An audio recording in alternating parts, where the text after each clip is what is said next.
2010 yılında Kuzey Afrika'da barışçıl protestolarıyla başlayan Arap Baharı tüm coğrafyaya yayıldı. Milyonlarca insanı ve onlarca ülkeyi etkiledi. O ülkelerden birisi de Suriye. Suriye, dünyanın en zorlu ve karışık coğrafyalarından biri. Arap Baharı ile başlayan barışçıl protestolar 7 sene içinde 4 taraflı bir savaşa dönüştü ve büyük güçlerin arasındaki gerilim tüm coğrafyayı etkiledi.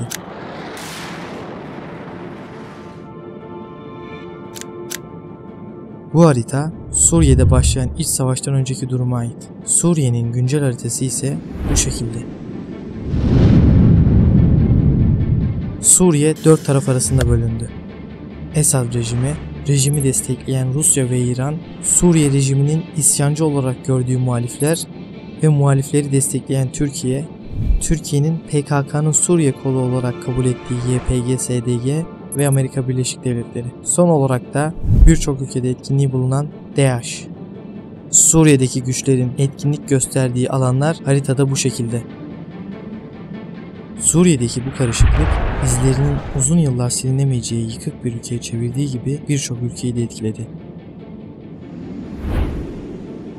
En çok etkilenen ülkelerden biri ise Türkiye.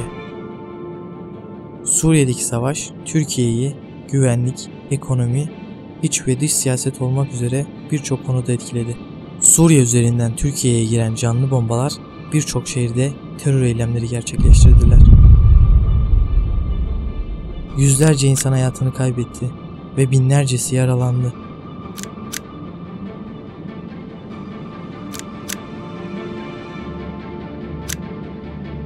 Suriye, Türkiye'yi terör konusunda etkilediği kadar ekonomik anlamda da etkiledi. Suriye'den Türkiye'ye gelen mülteci sayısı 2018 Kasım ayının verilerine göre toplam 3.594.232 kişi ve Türk hükümetinin sığınmacılara yönelik harcamaların miktarı ise sadece Suriyeli sığınmacılar için bugüne kadar harcadığımız tutar 32 milyar doları bulmuştur.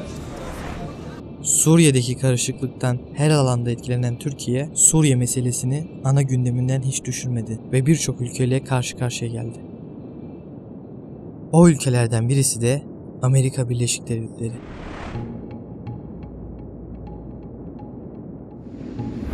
Bayrakların olduğu noktalar ABD'ye ait silahlı güçlerin konuşlandığı alanlar ve bu alanlarda genellikle Türkiye'nin terörist grup olarak gördüğü YPG ile işbirliği halinde.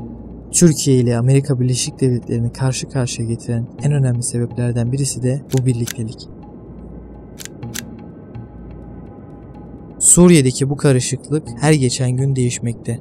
Bu durumu ABD'nin Suriye'deki operasyonlarının başında bulunan isimlerinden ABD Koalisyon Sözcüsü Sean Reen'a sordum.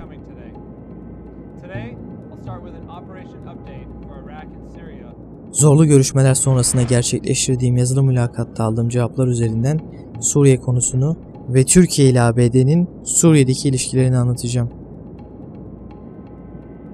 Türkiye ve ABD ilişkilerinde kritik rol oynayan bölgelerden biri de Menbiç. Türkiye ve ABD, Haziran 2018'de YPG'nin Menbiç'ten çıkarak Fırat Nehri'nin doğusuna çekilmesi konusunda anlaşmıştı. Türk ve ABD güçleri o tarihten beri Menbiç'in etrafında ayrı ayrı devriye görevi yürütmeye devam etti ve 1 Kasım'dan itibaren Menbiç'te ortak devriye yürüttüler. Menbiç'teki son durumu ve geleceğini Sean Reen'a sordum. Bildiğiniz gibi Kasım ayının 1. gününden beri Türk ve Amerikan birlikleri Suriye'deki Menbiç şehrinin dışında ortak devriyelerine başladı. Yapılan eğitim de dahil olmak üzere süreç hakkında biraz daha bilgi verir misiniz? Her iki tarafında aynı şekilde tepki verebilmesi gerektiği için eğitim zorunludur. Bu yüzden hem devriye kurallarının hem de devriyelerin amacını anlamak hayati öneme sahiptir ve bu durumda IŞİD'i yenmeli ve Münbiç vatandaşlarını güvende tutmalıyız. Eğitim, iletişim, silah eğitimi ve ateşe karşılık vermeyi kapsıyor. Türk yetkililerin terör örgütü PKK'nın bir uzantısı olarak gördükleri YPG'nin hala etrafta olduğunu belirtiyor. Ortak devriyelerin geleceği hakkında biraz daha bilgi verebilir misiniz? Evet, bağımsız koordineli devriyeler yolunda gitti ve ortak devriyelerin başarılı olamaması için bir sebep yoktu. Her iki tarafında askerleri birbirleriyle iyi geçiniyor. Şimdiye kadar devriyeler için yapılan anlaşma dahil herhangi bir sorun olmadı. Ortak devriyeler gerektiği gibi devam edecek ancak sonunda Münbiç Sivil Konseyi bölgeden sorumlu olacak ve koalisyon IŞİD'i yenmek, yerel güvenliği ele geçirmek için eğitim almak ve Savunma Bakanlığı'nın kararına bağlı Cenevre sürecinin işlemesini sağlamak için gerektiği kadar bölgede kalacak. Koalisyon SDF ile yakın bir şekilde çalışıyor ve Amerika PKK'yı terörist bir grup olarak görüyor ve onlarla çalışmıyor. Ortak devriyeler ABD'nin istediği gibi devam etse de Türkiye'nin PKK'nın Suriye kolu olarak tanımladığı SDG-YPG varlığı Türk hükümetini giderek kızdırmakta. Neymiş? Münbiç'ten çıkmayacaklarmış. Ya bir defa sizin bırakınız oradan çıkmamayı, orada bulunmaya hakkınız yok ya. YPG'yi Türkiye PKK'nın Suriye kolu olduğunu belirtiyor. ABD ise bağlantısının olmadığını söylüyor. Fakat geçtiğimiz günlerde ABD'nin Suriye özel temsilcisi James Jeffrey,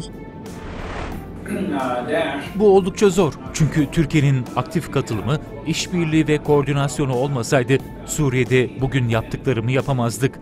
Ama yerel bir ortak olmadan da ülkenin kuzeydoğusunda varlığımızı sürdüremezdik. Bu yerel ortak 2014'ten bu yana PKK'nın Suriye uzantısı olan ancak PKK gibi terör örgütü olarak tanımadığımız PYD'dir."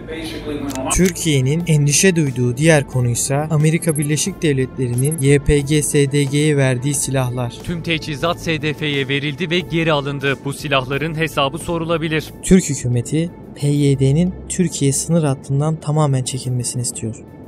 Bu nedenle Türkiye, Ekim 2018 tarihinde Fırat'ın doğusundaki PYD-SDG noktalarını bombalamaya başladı. Bu bombardımanda 4 PYD'li öldürüldü ve 6'sı yaralandı. Bu saldırılara karşılık PYD, Deir ez-Zor bölgesinde ABD ile DAEŞ'e yönelik yaptığı operasyonları durdurduğunu açıkladı. Bu açıklamanın ardından yaklaşık 2 hafta sonra ABD Savunma Bakanı James Mattis, Türkiye-Suriye sınırına gözlem noktaları inşa edileceğini duyurdu. Bu konuyla ilgili Komutan Ryan,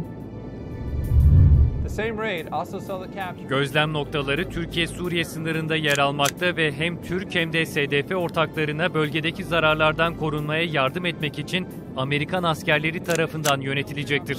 Bu gözlem noktaları YPG tarafından mı talep edildi? Çünkü bazı analistler Türkiye'nin kaygılarını ele almaktan ziyade YPG'yi korumaya yönelik olduğunu savunuyor.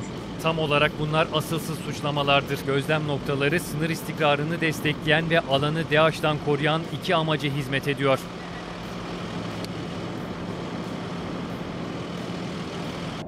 Cian Reen bu gözlem noktalarını her iki tarafı da DAEŞ'ten koruduğunu belirtiyor. Fakat DAEŞ bölgeden aylar öncesinden temizlenmişti. Ve bu gözlem noktalarını Türkiye, terör örgütü olarak gördüğü YPG'nin bölgede kalıcı hale gelmesi için yapılan bir hareket olduğunu belirtiyor.